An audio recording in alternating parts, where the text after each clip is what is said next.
Hello, students. I hope you're having a great day. My name is Miss Rayleigh. I'm your media specialist, and this is Miss Suzy. She's a little gray squirrel. I know it's kind of big, not very little, but she's a little gray squirrel who lives at the tip top of a tall oak tree. And this is her story. Miss Suzy, written by Miriam Young and illustrated by Arnold Lobel. This is the 40th anniversary edition of Miss Suzy. This was my favorite book when I was a child. And I've made all kinds of figurines of squirrels and how I love squirrels all the time. And every time my kids see a squirrel, they go, "Oh, look, it's Miss Suzy." Miss Suzy. This is the title page because the biggest words on the title page are the title. Miss Suzy was a little gray squirrel who lived all by herself in the tip top of a tall oak tree. She liked to cook, and she liked to clean. She liked to sing while she worked. I like singing while I work too.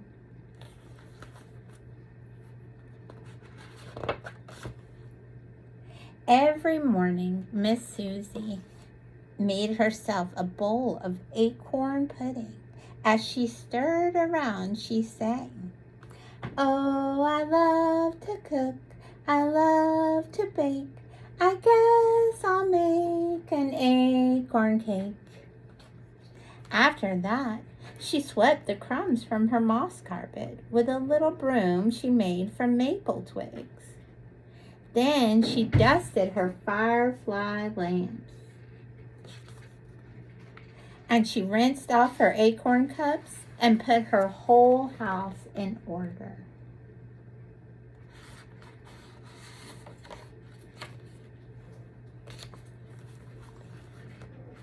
At night, Miss Suzy climbed into her bed and looked through the topmost branches at the sky. She saw a million stars, and the wind blew gently and rocked her to sleep. It was very peaceful. I would love to look at the stars at night when I would sleep. That would be so cool. But then, one day, a band of red squirrels came chomping and chattering to the foot of the tree where Miss Suzy lived. They were quarrelsome fellows, and they liked fighting so much they even fought among themselves.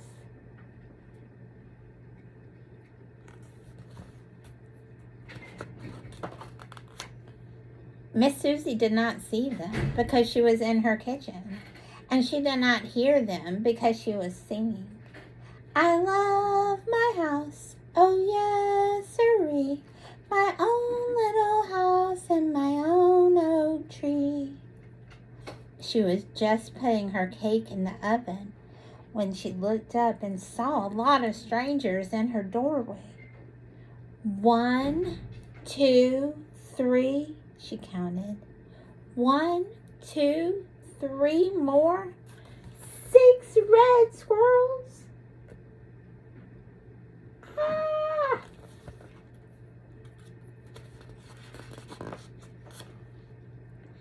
They chased her out of her little house. They broke her broom and threw out her acorn cups. Then they ate up her whole winter supply of nuts.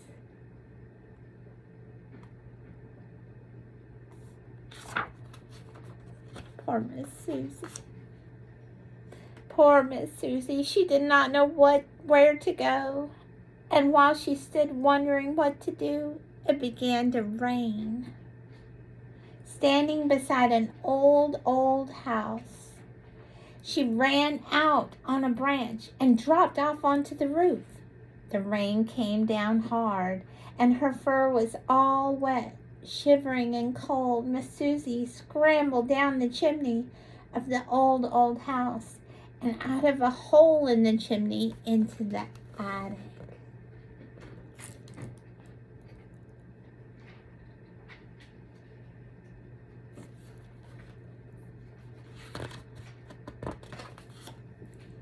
There in the dusty, quiet attic, she saw a beautiful dollhouse.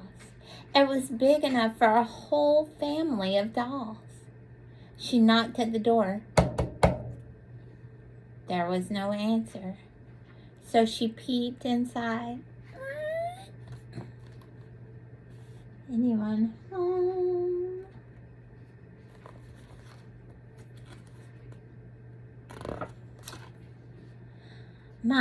What a lovely house, thought Miss Suzy. It is fit for a queen, but it needs a good housekeeper, so it is just the place for me. The flowered carpets were covered with dust, and cobwebs clung to the gold chandeliers.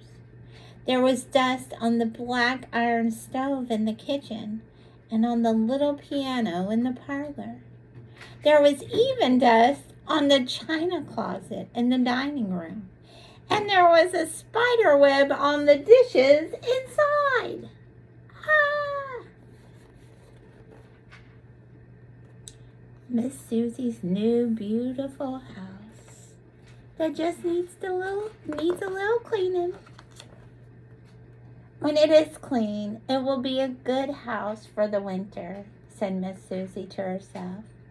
But what a shame, there's no one here to share it with me. It's so big. She cleaned the whole first floor, and then she went upstairs and cleaned the bedrooms. Then she climbed into the 4-poster bed and fell asleep. Good night, Miss Suzy. Poor Miss Suzy, good night. Get out of here, spider. The next morning, Miss Suzy was hungry, and so she left the dollhouse to go looking for nuts or seeds. On her way to the attic window, Miss Suzy saw a box. Just the thing to keep my nuts and seeds in, she thought, and opened it up. Well, what do you think she saw inside? A band of toy soldiers. They had been sleeping there for years.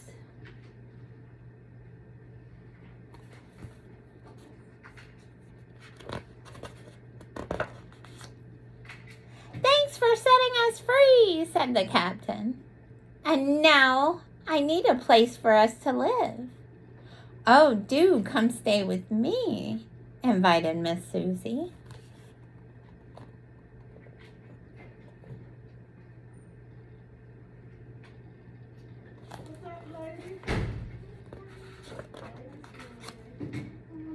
So the toy soldiers marched into the big dollhouse, and Miss Suzy took care of them like a mother. She cooked their meals in the little kitchen and served them in the dining room. At night, she told them stories and tucked them into the 4-poster bed. The soldiers were very happy, and most of the time Miss Suzy was very happy too, but not always.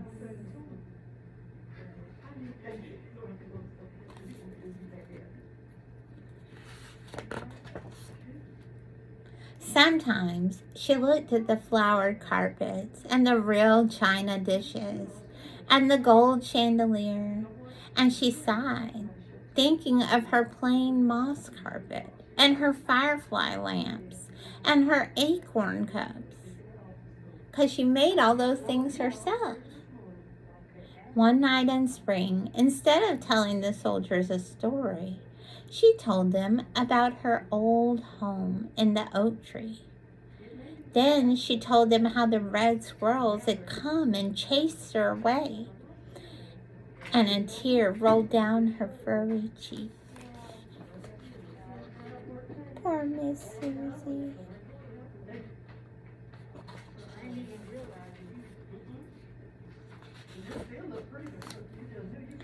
Late that night, the captain woke his men and gave them their orders. There were only 5 of them, but they were very brave, and their hearts were full of love.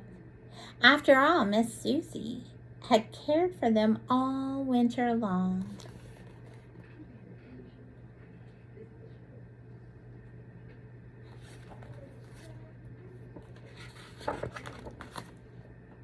They marched up the oak tree and scaled its trunk. Scaled means going straight up. Scaled. Straight up. The red squirrels were, as usual, fighting among themselves. Those red squirrels. They were making so much noise that they did not hear the soldiers until it was too late.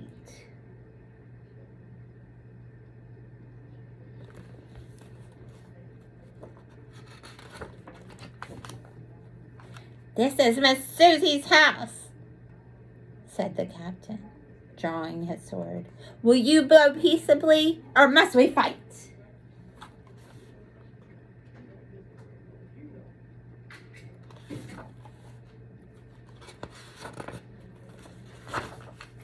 The red squirrels looked at the soldiers with their shiny swords and brave faces, and one by one they scurried head first down the tree. "And don't come back!" shouted the captain.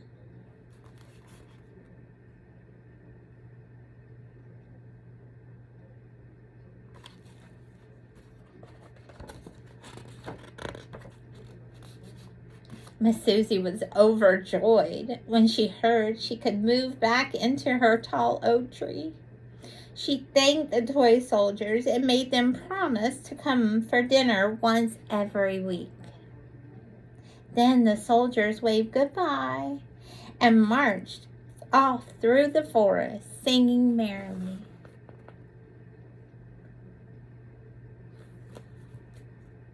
They sang just like Miss Suzy. Miss Suzy had to work very hard to make her old home as neat and cozy as it has been before. But she didn't mind.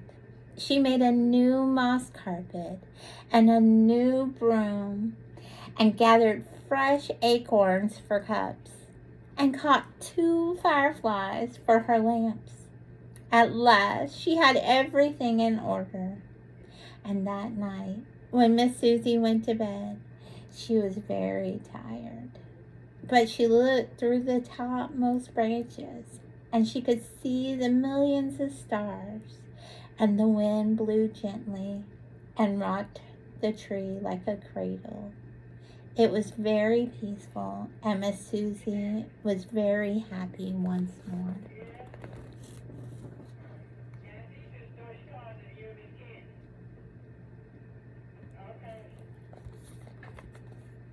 What are your favorite things about Miss Suzy? I love that she made everything herself and that she sang while she worked. What are your favorite things about this story? And what is your favorite story? Share with me in the comments. Thanks so much. Love, Miss Riley.